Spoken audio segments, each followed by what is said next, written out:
Hello friends, pattern सीखने की इस सीरीज में आज हम देख रहे हैं पैटर्न नंबर 20। तो उसके लिए सबसे पहले हम CLR SCR लिख देते हैं ताकि हमें कोई प्रीवियस आउटपुट दिखाई ना दे, और लास्ट में हम गेट CH लिख देते हैं। अभी पैटर्न को हम ध्यान से देखें तो उसके अंदर हमें 5 रोज चाहिए और हर एक रो के अंदर हमें different number of digits print करवाने हैं। लेट अस से फर्स्ट रो के अंदर हमें 1 डिजिट प्रिंट करवाना है, सेकंड रो के अंदर हमें 3 डिजिट प्रिंट करवाने हैं, थर्ड रो के अंदर हमें 5 डिजिट प्रिंट करवाने हैं, फोर्थ रो के अंदर हमें 7 डिजिट प्रिंट करवाने हैं और फिफ्थ रो के अंदर हमें 9 डिजिट्स प्रिंट करवाने हैं। और अगर हम एक डिजिट को एक कॉलम के तौर पे ट्रीट करें तो हमें टोटल 9 कॉलम्स चाहिए। यानी कि हम ऐसा भी कह सकते हैं कि हमें इस पैटर्न को 5 क्रॉस 9 ग्रिड के अंदर प्रिंट करवाना है। और पैटर्न के इंट्रोडक्शन के अंदर हमने ग्रिड को कैसे प्रिंट करवाते हैं वो देखा था। तो लेट अस से मैं यहाँ पे एक फॉर लूप ले लेता हूँ और उस फॉर लूप के अंदर मैं मैसेज देता हूँ कि i is equals to 1, i less than और इक्वल्स टू 5 और i प्लस प्लस, जहां पे i और कुछ नहीं लेकिन रो की वैल्यू रिप्रेजेंट कर रहा है। सेम वे उसके अंदर मैं एक और फॉर लूप ले लेता हूँ और उस फॉर लूप के अंदर मैं मैसेज के तौर पे लिखता हूँ कि j is equals to 1, j less than और इक्वल्स टू 9 और j प्लस प्लस, जहां पे j और कुछ नहीं लेकिन कॉलम की वैल्यू रिप्रेजेंट कर रहा है। और फॉर लूप के अंदर हम एक प्रिंटफ स्टेटमेंट लिखते हैं और उस प्रिंटफ स्टेटमेंट के अंदर हम स्टार को प्रिंट करवाते हैं। यानी कि जब i की वैल्यू 1 होगी उस वक्त j का लूप 9 टाइम एग्जीक्यूट होगा और उसके अंदर लिखा हुआ प्रिंटफ स्टेटमेंट भी 9 टाइम एग्जीक्यूट होगा। यानी कि ये प्रिंटफ स्टेटमेंट हमें 9 टाइम स्टार प्रिंट करके देगा और उसके बाद जो भी वैल्यूज प्रिंट करवानी है वो हमें नई लाइन में प्रिंट करवानी। यानी कि फॉर लूप के बाहर मैं एक और प्रिंटफ स्टेटमेंट लिख देता हूं और उस प्रिंटफ स्टेटमेंट के अंदर मैं लिखता हूं कि /n, यानी कि ये प्रिंटफ स्टेटमेंट हमें हमारा कंट्रोल नई लाइन में लाके देगा। और जब i वाला फॉर लूप का एग्जीक्यूशन पूरा खत्म हो जाएगा तो हमें 5 क्रॉस 9 ग्रिड के अंदर स्टार प्रिंट होके मिलेंगे। सो अभी हमने लूप के अंदर i और j दो वेरिएबल का यूज किया है लेकिन उसको हमने ऊपर डिक्लेयर नहीं किया, तो हम उसको ऊपर डिक्लेयर कर देते हैं कि integer i as well as j and फिर प्रोग्राम को एक बार टेस्ट कर देते हैं। तो हमें 5 क्रॉस 9 ग्रिड के अंदर स्टार प्रिंट होके मिल रहे हैं जो कि परफेक्टली सही है, पर हमें पैटर्न के अंदर कुछ जगह पे डिजिट्स एज वेल एज कुछ जगह पे स्पेस प्रिंट करवानी है। तो उसके लिए हमें पैटर्न को फिर से एक बार एनालाइज करना पड़ेगा। सो अभी हमने देखा कि रो की वैल्यू हम i से रिप्रेजेंट कर रहे हैं और कॉलम की वैल्यू हम j से रिप्रेजेंट कर रहे हैं। और हर एक रो को हम ध्यान से देखें तो उसकी कुछ j की वैल्यू के लिए हमें स्पेस प्रिंट करवानी है और कुछ j की वैल्यू के लिए हमें डिजिट प्रिंट करवाना है। तो लेट अस से हम चेक कर लेते हैं कि कौन सी j की वैल्यू के लिए हमें डिजिट प्रिंट करवाना है और कौन सी j की वैल्यू के लिए हमें स्पेस प्रिंट करवानी है। तो सबसे पहले i इज इक्वल्स टू 1 के लिए जब j की वैल्यू 5 हो उस वक्त हमें डिजिट प्रिंट करवाना है, अदरवाइज हमें स्पेस प्रिंट करवानी है। i की वैल्यू 2 हो उस वक्त j की वैल्यू 4, 5 एंड 6 के लिए हमें डिजिट प्रिंट करवाना है, अदरवाइज हमें स्पेस प्रिंट करवानी है। i की वैल्यू 3 हो उस वक्त j की वैल्यू 3, 4, 5, 6 एंड 7 के लिए हमें डिजिट प्रिंट करवाना है, अदरवाइज हमें स्पेस प्रिंट करवानी है। i की वैल्यू 4 हो उस वक्त j की वैल्यू 2, 3, 4, 5, 6, 7 एंड 8 के लिए हमें डिजिट प्रिंट करवाना है, अदरवाइज हमें स्पेस प्रिंट करवानी है। और i की वैल्यू 5 हो उस वक्त j की वैल्यू 1, 2, 3, 4, 5, 6, 7, 8 एंड 9 के लिए हमें डिजिट प्रिंट करवाना है, अदरवाइज हमें स्पेस प्रिंट करवानी है। यानी कि हम ऐसा कह सकते हैं कि जब i की वैल्यू 1 हो उस वक्त j की वैल्यू 5 हो तब हमें डिजिट प्रिंट करवाना है, अदरवाइज हमें स्पेस प्रिंट करवानी है। सेम वे जब i की वैल्यू 2 हो उस वक्त j की वैल्यू 4 या 4 से ज्यादा हो एज वेल एज 6 या 6 से कम हो उस वक्त हमें डिजिट प्रिंट करवाना है, अदरवाइज हमें स्पेस प्रिंट करवानी है। उसके बाद जब i की वैल्यू 3 हो उस वक्त j की वैल्यू 3 या 3 से ज्यादा हो एज वेल एज 7 या 7 से कम हो उस वक्त हमें डिजिट प्रिंट करवाने हैं, अदरवाइज हमें स्पेस प्रिंट करवानी है। उसके बाद जब i की वैल्यू 4 हो, उस टाइम j की वैल्यू 2 या 2 से ज्यादा हो, एज वेल एज 8 या 8 से कम हो, उस वक्त हमें डिजिट प्रिंट करवाना है, अदरवाइज हमें स्पेस प्रिंट करवानी है। और जब i की वैल्यू 5 हो, उस वक्त j की वैल्यू 1 या 1 से ज्यादा हो, एज वेल एज 9 या 9 से कम हो, उस वक्त हमें डिजिट प्रिंट करवाना है, अदरवाइज हमें स्पेस प्रिंट करवानी है। अभी सबसे पहला जो स्टेटमेंट है वो बाकी सारे स्टेटमेंट से थोड़ा डिफरेंट है, तो लेट अस से हम उसको भी बाकी सारे स्टेटमेंट के जैसे कन्वर्ट कर देते हैं। तो j इज इक्वल्स टू 5 को हम ऐसा भी लिख सकते हैं कि j ग्रेटर देन और equals to 5 and j less than और इक्वल्स टू 5। यानी अब इन पांचों स्टेटमेंट को अगर हम कॉमनली लिखे तो हम कुछ ऐसा लिख सकते हैं कि j ग्रेटर देन और equals to x and j less than और इक्वल्स टू y। अभी हम x की वैल्यू को ध्यान से देखें तो सबसे पहले 5 है, उसके बाद 4 है, उसके बाद 3 है, उसके बाद 2 है, उसके बाद 1 है। यानी कि i की वैल्यू में इंक्रीमेंट हो रहा है, उस वक्त x की वैल्यू में डिक्रीमेंट हो रहा है। सेम वे हम y की वैल्यू को ध्यान से देखें तो सबसे पहले 5 है, उसके बाद 6 है, उसके बाद 7 है, उसके बाद 8 है और उसके बाद 9 है। यानी कि i की वैल्यू में इंक्रीमेंट होता है, उसके साथ साथ y की वैल्यू में भी इंक्रीमेंट होता है। यानी अगर हम i, x और y की वैल्यू को ध्यान से देखें तो जब i की वैल्यू 1 होती है, उस वक्त x की value 5 as well as y की वैल्यू भी 5 होती है एंड उसके बाद x की वैल्यू में डिक्रीमेंट होता है, यानी कि 4, 3, 2 and 1 as well as y की वैल्यू में इंक्रीमेंट होता है। तो उसके लिए हम लिखते हैं कि 6, 7, 8 एंड 9 एंड i की वैल्यू में भी इंक्रीमेंट होता है, यानी कि 2, 3, 4 एंड 5।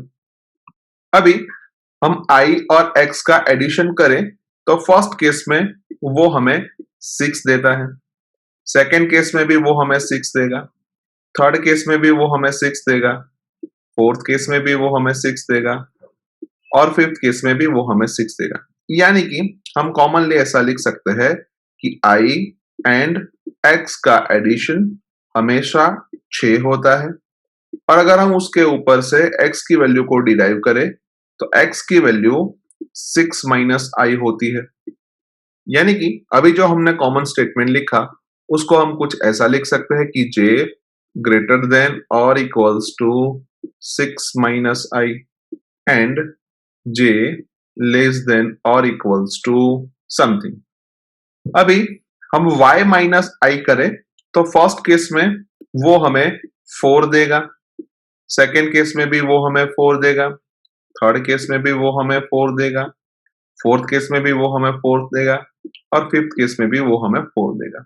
यानी कि अगर हम उसको कॉमनली लिखे तो हम कुछ ऐसा लिख सकते हैं कि y minus i is equals to 4। यानी कि अगर उसके ऊपर से हम y की वैल्यू को डिराइव करें तो y की वैल्यू 4 प्लस i होती है और उसी y की वैल्यू को हमें हमारे इक्वेशन के अंदर रखना है। तो हम सिंपली लिख सकते हैं कि j लेस देन और इक्वल्स टू 4 प्लस i। अभी हमने दो फॉर लूप लिखे थे जिसमें से पहला फॉर लूप i यानी कि रो के लिए था और दूसरा फॉर लूप j यानी कि कॉलम के लिए था। और दूसरे फॉर लूप के अंदर हमने एक प्रिंटफ स्टेटमेंट लिखा था जिस प्रिंटफ स्टेटमेंट के अंदर हमने स्टार को प्रिंट करवाया था। यानी कि ये पूरा स्ट्रक्चर हमें 5 क्रॉस 9 ग्रिड के अंदर स्टार प्रिंट करके दे रहा था। लेकिन अभी अभी हमने एक कंडीशन आइडेंटिफाई की और वो कंडीशन सही हो उस वक्त ही हमें स्टार प्रिंट करवाना है। यानी कि हमने जो प्रिंटफ स्टेटमेंट लिखा है उस प्रिंटफ स्टेटमेंट को हम इफ एल्स ब्लॉक के बीच में लिखे और इफ की कंडीशन के तौर पे अभी जो हमने कॉमन कंडीशन बनाई वो कंडीशन को रखे, as well as else part के अंदर हम एक और प्रिंटफ स्टेटमेंट लिखे और उस प्रिंटफ स्टेटमेंट के अंदर अगर हम स्पेस को प्रिंट करवाए तो हमें हमारा डिजायर पैटर्न मिल सकती है। लेकिन पैटर्न को हम फिर से एनालाइज करें तो हमें स्टार की जगह पे डिजिट्स प्रिंट करवाना है। यानी कि इस printf स्टेटमेंट को हमें चेंज करना पड़ेगा। अभी हम हर एक रो के डिजिट्स को ध्यान से देखें तो उसके अंदर हमेशा डिजिट का प्रिंटिंग 1 से स्टार्ट होता है। उसके बाद सर्टेन जे के लिए वैल्यूज इंक्रीमेंट होती है। For example i is equals to 2 के लिए j की वैल्यू 2 तक ही जाती है और उसके बाद डिक्रीमेंट होती है। सेम वे i की वैल्यू 3 के लिए j की वैल्यू 3 तक इंक्रीमेंट होती है और फिर डिक्रीमेंट होती है।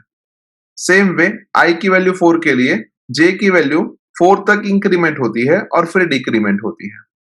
और i की वैल्यू 5 के लिए j की वैल्यू 5 तक इंक्रीमेंट होती है और फिर डिक्रीमेंट होती है।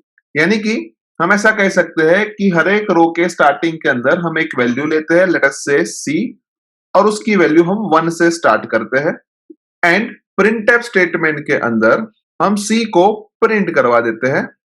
लेट अस से उसके लिए हमें लिखना पड़ेगा कि प्रिंटफ परसेंटेज d और c एज वेल एज एक बार जो भी c की वैल्यू हमने प्रिंट करवा दी, फॉर एग्जांपल हमने 1 प्रिंट करवा दिया, उसके बाद हमें 1 प्रिंट नहीं करवाना, उसके बाद हमें 2 प्रिंट करवाना, यानी कि हम लिख देते हैं कि c++, और ये इंक्रीमेंट हमें तब तक करना है जब तक c की वैल्यू i की वैल्यू से छोटी हो और उसके बाद हमें c की वैल्यू के अंदर डिक्रीमेंट करना है।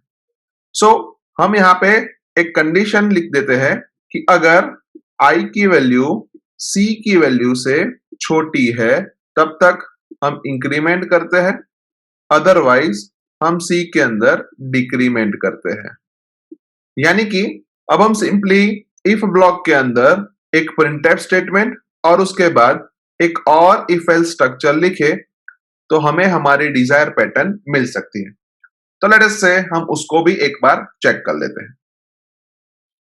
सो अभी हमने देखा कि जे वाले फॉर लूप के अंदर जो प्रिंटफ स्टेटमेंट लिखा है उस प्रिंटफ स्टेटमेंट को हमें इफ एल्स ब्लॉक के बीच में लिखना है और एल्स पार्ट के अंदर हमें एक प्रिंटफ स्टेटमेंट लिखना है और उस प्रिंटफ स्टेटमेंट के अंदर हमें स्पेस को प्रिंट करवाना है। As well as if part के अंदर जो प्रिंटफ स्टेटमेंट हमने लिखा है वहां पे हमें एक वेरिएबल c की वैल्यू को प्रिंट करवाना है और c की जो भी वैल्यू है वो हर एक रो के लिए 1 से स्टार्ट होती है, यानी कि c इज इक्वल्स टू 1 हम हर एक रो स्टार्ट हो उस वक्त लिख देते हैं। उसके साथ साथ जो इफ की कंडीशन है वहां पे हमें लिखना है कि j ग्रेटर देन और equals to 6 minus i and j less than और इक्वल्स टू 4 प्लस i। उसके अलावा हमने c की वैल्यू को increment as well as decrement भी किया था, तो उसके लिए जो भी कंडीशन थी वो हम यहाँ पे लिख देते हैं कि अगर i की वैल्यू c की वैल्यू से छोटी है तब हमें c की वैल्यू में एक इंक्रीमेंट करना है, अदरवाइज हमें c की वैल्यू में एक डिक्रीमेंट करना है। अभी हमने जो वेरिएबल c का यूज किया है उसको ऊपर डिक्लेयर नहीं किया, तो सबसे पहले हम उसको ऊपर डिक्लेयर कर देते हैं, लेट अस से इंटीजर c एंड फिर प्रोग्राम को टेस्ट कर देते हैं। तो यहाँ पे हम ध्यान से देखें तो हमें कुछ डिफरेंट टाइप की पैटर्न मिल रही है जो कि गलत है, यानी कि यहाँ पे जो इफ स्टेटमेंट हमने लिखा है उस इफ स्टेटमेंट में कुछ पंगा है। तो लेट अस से हम एक बार फिर से देखें तो पैटर्न के अंदर जब तक j की वैल्यू 5 ना हो तब तक हमें इंक्रीमेंट करवाना है और j की वैल्यू 5 हो जाने के बाद हमें डिक्रीमेंट करवाना है। तो हम यहाँ पे सिंपली लिख देते हैं कि j की वैल्यू जब तक 5 से छोटी हो तब तक हमें इंक्रीमेंट करवाना है, अदरवाइज हमें डिक्रीमेंट करवाना है। तो एक बार और प्रोग्राम को टेस्ट कर देते हैं। तो अब हमें हमारी डिजायर पैटर्न 5 क्रॉस 9 ग्रिड के अंदर प्रिंट होके मिल रही है जो कि परफेक्टली सही है। पर अगर यही पैटर्न हमें n रोज के लिए चाहिए तो हमें एक और इंटीजर वेरिएबल n की जरूरत पड़ेगी, एज वेल एज जो भी n की वैल्यू है वो हम यूजर के पास से स्कैनफ स्टेटमेंट की मदद से रीड करवाएंगे और स्कैनफ स्टेटमेंट के अंदर हम मैसेज के तौर पे लिखेंगे कि %d address of n, as well as scanf के ऊपर हम एक प्रिंटफ स्टेटमेंट लिखते हैं और उस प्रिंटफ स्टेटमेंट के अंदर हम मैसेज के तौर पे लिख रहे हैं कि एंटर n। उसके साथ साथ लूप के अंदर भी हमने 5 रो के हिसाब से ही कंडीशन रखी है तो उसको भी हमें n रो के हिसाब से कन्वर्ट करना पड़ेगा। तो सबसे पहले i लेस देन और इक्वल्स टू 5 की जगह पे i लेस देन और इक्वल्स टू n कर देते हैं। उसके बाद j लेस देन और इक्वल्स टू 9 की जगह पे हम ऐसा भी लिख सकते हैं कि j लेस देन और इक्वल्स टू 2 into 5 minus 1, और 5 को हमें n में कन्वर्ट करना है तो हम उसके लिए लिख सकते हैं कि 2 इंटू n माइनस 1। उसके बाद 6 माइनस आई को हम 5 प्लस 1 माइनस आई भी लिख सकते हैं और 5 को हम n में कन्वर्ट कर दें तो n प्लस 1 माइनस आई कर देते हैं। सेम वे 4 प्लस आई को हम 5 माइनस 1 प्लस आई कर देते हैं और 5 को हमें n में कन्वर्ट करना है तो उसके लिए हम लिख देते हैं कि n माइनस 1 प्लस आई। उसके बाद हमने इफ स्टेटमेंट के अंदर j लेस देन 5 लिखा है, उसकी जगह पे हमें j लेस देन n करना पड़ेगा एंड फिर प्रोग्राम को हमें टेस्ट करना पड़ेगा। जहां पे मैं n की वैल्यू 5 इंसर्ट कर रहा हूं तो हमें हमारी डिजायर पैटर्न 5 रोज के लिए मिल रही है जो कि परफेक्टली सही है। एक और बार प्रोग्राम को टेस्ट कर देते हैं। जहां पे मैं n की वैल्यू 9 इंसर्ट कर रहा हूं तो हमें हमारी डिजायर पैटर्न 9 रोज के लिए मिल रही है जो कि परफेक्टली सही है। यानी कि हम ऐसा कह सकते हैं कि इस प्रोग्राम के थ्रू हम पैटर्न नंबर 20 को n रोज के लिए इजीली प्रिंट करवा सकते हैं। सो आई होप कि आपको इस प्रोग्राम के अंदर अच्छी तरीके से समझ आ चुकी होगी। आज के वीडियो में बस इतना ही। नेक्स्ट वीडियो में फिर से मिलेंगे। Thank you very much.